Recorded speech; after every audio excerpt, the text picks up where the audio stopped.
Well, good morning. Welcome to Integrative Preparedness. I'm Steve Smith. How are you all today? It is fixin' to be a beautiful day. Anybody out there that doesn't know what fixin' means in that context, it means getting ready. It is getting ready to be a beautiful day. I want to talk today about good cops, bad cops, and what it means to you, and SHTF and everything else. We've had a couple. I've made a couple of videos recently. By the way, I want to show you something that I got in the mail yesterday from Good Cops, and there are plenty. I'm going to start off with giving you the whole message right here at the beginning. There are bad cops. There are incompetent cops. There are bossy cops. There are authoritarian cops. Yes. And there are good cops. And I have bounced, I'm going to tell you right now how to get bounced out of here. I have bounced a number of people off in the past who come on here and make the idiotic blanket statement that all cops are a bunch of Gestapo. And they're just the enforcers for a tyrannical government and crap like that. And anyone who comes on here and says anything like that, you're gone. You're not just your comment removed, but you are gone because you're an idiot. Okay, you don't know what you're talking about. I'm going to get to that in a minute. I'm going to get more of that. I'll be addressing those people more, talking more about them in a moment. But I want to show you something. And I tell you, I was just thrilled to get this in the mail. Went up to mail off a bunch of books. I think I'm caught up, by the way, for everybody. At least they're in the mail. You may not have them yet, but they're in the mail. Everybody who has ordered books, they're on their way. And picked up all the new orders that came in, and that's great. And there was an envelope there. It was a little thicker than I thought it should be. And when I pulled it out, I found a patch, Wyoming Highway Patrol, and another one, Guernsey, Wyoming Police.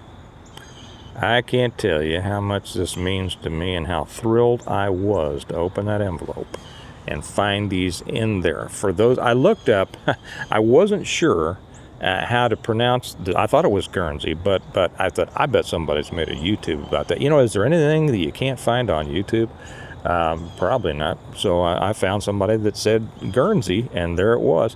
And had I got this a little bit sooner, we were real close to you. A month and a half ago, I'd have come by and bought you a pizza or a cup of coffee or something. So anyway, I just thank you so much for these. For those of you who don't know what this is about, it's a thing in law enforcement that guys would trade patches from their departments. And if you go into pretty much any department, you will see a large board somewhere in their lobby or whatever like that with patches. Or some restaurants do it, who are and gun ranges you'll see. Patches from guys from different departments all over the country. And I'm putting together some because I don't know, it started a while back. A guy sent me a patch, and I made the announcement that, hey, any of you guys out there that would like to send me a patch when I get things kind of redone in my office, I will put up a board and I will mount the patches in it. We'll have a patch board behind me, and I just love it, guys. I know you guys are doing right out there in Wyoming. What a great state. What a great state Wyoming is.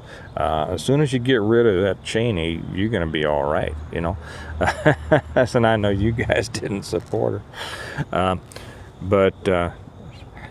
Yes, and by the way, I had people ask, well, how about fire? Yeah, you bet, guys. You part of the family, everybody.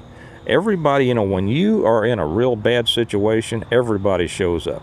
Everybody's maybe doing something different, but you got the law enforcement, you've got fire, and you've got paramedics and EMS and everything like that. If you are a part of any of that first responder community, I would love to have your patch. and I'll put it on the board. And you military guys, I had a couple of people ask me about that. You bet. Send me one of your unit patches. I will love to put it up there. And so there you go. Thanks again. Good cops, bad cops. We've heard enough about the bad cops, right? I talked about one the other day, this Clayton Jennison, who used to be Overland Park Police Department. He's the one that killed that 17-year-old boy out here who was just needing a little help. Fired 13 shots and struck him 6 and killed him when he was being sent over to check on the kid because the kid was suicidal. That man should never have been on the job. I'm going to start off with this because this is a disclaimer. This is for everybody that will say, well, you were law enforcement, so you're going to stick up for anybody who's law enforcement. No, I will not. To me, a bad cop is a bad cop. Always was, even when I was on. Okay? Now, did I know bad cops? Yeah. Even back then I did. Now, when we say bad, bad can be a number of things. We didn't have people killing kids. We did not have the kind of shootings, of police shootings back then that we do now. Okay, it wasn't a few years ago that, and I'll put it right out there, KCPD, Kansas City Police Department, Missouri side. I'll tell you a story. I'm going to put this one over on Patreon only. I think it's about a guy that I washed out of undercover, and later on he shot a guy in a bank, and totally bad shoot. But that's going over there on Patreon. If you haven't joined us on Patreon, you ought to consider it. And the link's down there. So yeah, we had some that loved to come in early so they could be the guy that gets the radar to go out and ruin people's day to see how many tickets they could write, not for the purpose of making the roads safer, but so that they could get a bunch of tickets and be little authoritarian assholes and make rank, kiss up to the captain. We had those. We had some that were, to be honest, less adept than others, right? But for the most part, I'll tell you right now, most of the guys were on it for the right reason. They went out there and they really were there with an idea to protect and to serve, and some could do it better than others. And but they were out there for that reason. I did not personally know very many who were on a power trip at all. I know, it's just, you went out there, you felt you were a part of the community, whether it was the guys out in the county or because they grew up out there, right? I mean, these guys were patrolling areas that they had lived in, they'd grown up, and they knew most of the people. They really were. I won't say that it was a Mayberry, but, they knew a lot of the people, and so they were a part of the community. Even down in the city, those of us who worked in the city, you got to know the people in your district, and you became a part of that. That was long before this idea of community policing ever came out. We were out of our cars all the time. We knew who was in jail, who was out of jail, where little Johnny lived, and we knew all of our shop owners, all of our store owners. We knew what time they closed. We knew who was supposed to be in there after closing time. We knew all those things because we felt responsible. Most of us went on, like a lot of guys joined the military, a feeling of civic responsibility, wanting to do something for your community or your country or whatever. And some people may think that sounds hokey, but it's the right reason to do the job, in my opinion, and it was the reason that most people did it back then. Now, I think we have a lot of people who have gotten into it for other reasons over the last 10, 20 years. And I'm not going to paint them with a broad brush. I am going to say that I have run into a much larger percentage of little authoritarians out there.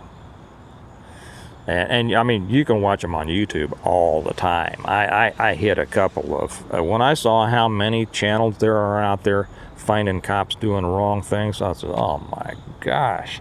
So I'm not going to dispute that. I'm not going to say it doesn't happen. It apparently happens a lot. That's too bad. These people should not be on the job. And there ought to be done, something done. They ought to find another job, or they ought to be tuned up by their own department, or something, because they are not, you don't put on a badge. You give somebody a badge and a gun, that needs to be controlled. Those need to be carried with the proper attitude of, I have this badge, I have this gun in case I need to use it to serve my community. And I have the badge to show the people that here is the guy or the woman, here is the person who is here to stand between you, the decent person, and the person who wants to victimize you. That's what it should mean. And I'm sure that that's what it means up in Wyoming. Okay? I'm sure. Now, so I don't want to hear any of this BS about all cops are bad. That'll be a short ticket out of here. I wish there would be something. And I've talked to some of the older guys, and they see, the quality of candidates is going way down. Nobody wants to be a cop anymore. There for a while, cops were heroes, and after 9/11, everybody that wore a uniform, was a hero, and I told the guys that were on, during this, I says, you all are lucky. When I went on in the early 70s, everybody hated us. It was following Vietnam and the riots and everything. Everybody called us pigs and just hated cops' guts. If you were at a party and you thought you saw a good-looking girl you wanted to get next to, better not tell her a cop, because that would be an instant turnoff. Well, after 2001, you're a cop. You were like, you were the darling of society, or if you were a service member or something, And so it attracted a lot of people that, all of a sudden now we have something that makes them feel important, and they want to put on all their gear and look cool, and they don't enter it with the right reason. So yeah, I know those people are there. There are also some fine people out there in law enforcement. There are some excellent people. Sadly, because of what's happened over the last couple of years, because society itself has withdrawn its support of the police to such an extent. And I said this 2 years ago, this was going to happen. More and more of them are leaving. Now, they're probably not leaving. Hopefully they're not leaving up in Guernsey, Wyoming, because they probably have the backing of their population. They're not leaving in droves, but in the large departments, the old guys, the good and the good guys are leaving. They're leaving. I saw a picture. I was talking, as some of you know, I was talking to my old defense and tactics instructor from the academy last week, and we were talking about the most recent academy class coming out. Matter of fact, I had lunch with the just retired director of the Kansas City Police Academy, and he said it's not even close to what it was 20 years ago, 30 years ago, 40 years ago when I went through, 47 years ago when I went through. He says it's just unbelievable, the decline. So those, aren't there, but you got some great people out there. Now, what does that mean to you all? What it means is that when you have an opportunity, I'll put it that way, when you have an opportunity to have a police or law enforcement contact, you may get a good one, you may get in a little authoritarian ass, doesn't matter. You have an opportunity to develop your survival skills. That's right. How do you handle yourself? Okay. Well, everybody's all about, what they should do. How do you handle yourself? Because you know, when it all comes down, if we got an SHTF situation, you are going to be dealing with people in authority of all different ilks. And, you know, you can't control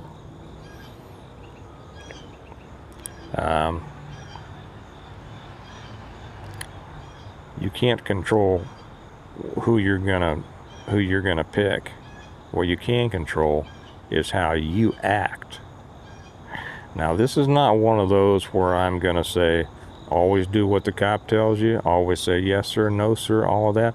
I'm not a kiss up to, you know, I've been pulled over a couple times by guys that thought they were gonna pull their little authoritarian act on me. And I don't stand for it. I'm pretty direct with them, okay?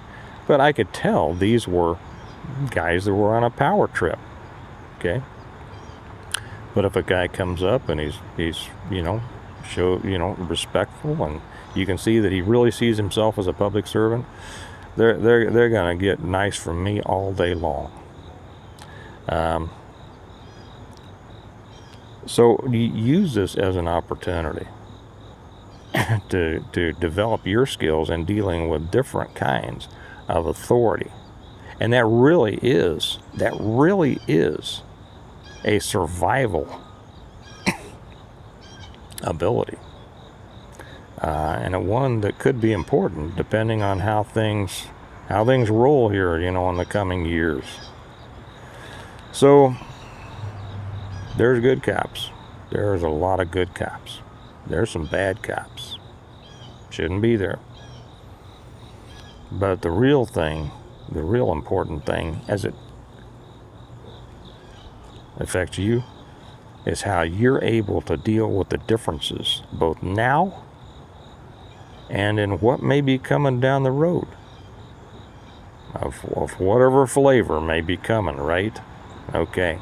I forget whether I said this at the beginning or not, but I just put one, and I invite you all over to Patreon. I just put one up on Patreon about a case I was involved in peripherally years ago. It's about the dangers of the road. It was about a young lady who was brutally attacked out on a road one night, and lessons from it. If you'd like to join us over on Patreon, the link is down there. We have a couple different levels. You can read about them over there. Also, to remind you that these are always brought to you by my books, the Stonemont series. If you haven't read them and you're really interested in preparedness and survival and a little bit of comparative justice and how to handle things, and some history and some politics and family and God and rebuilding after a collapse, I think you'd like them. The reversion, the revival, the renewal, and appeal to heaven, and the blessings of freedom. And you can get them through Amazon. The link is right down there, and either paperback or Kindle, or you can get them autographed from me. And like I say, I think I'm caught up. I think I've sent out everybody who's had an order in, but I've got more books waiting, so you can, if you want an autographed copy, there's an easy way to do that. So until that, I think I might shoot another short one here after I go do something else. But remember that we prepare well today in order to live well tomorrow. And your ability to deal appropriately and effectively with different situations and different types of people is crucial to your continuing to live well tomorrow. Okay? All right. Hey, you guys have a good day, and I'll talk to you later. Bye-bye.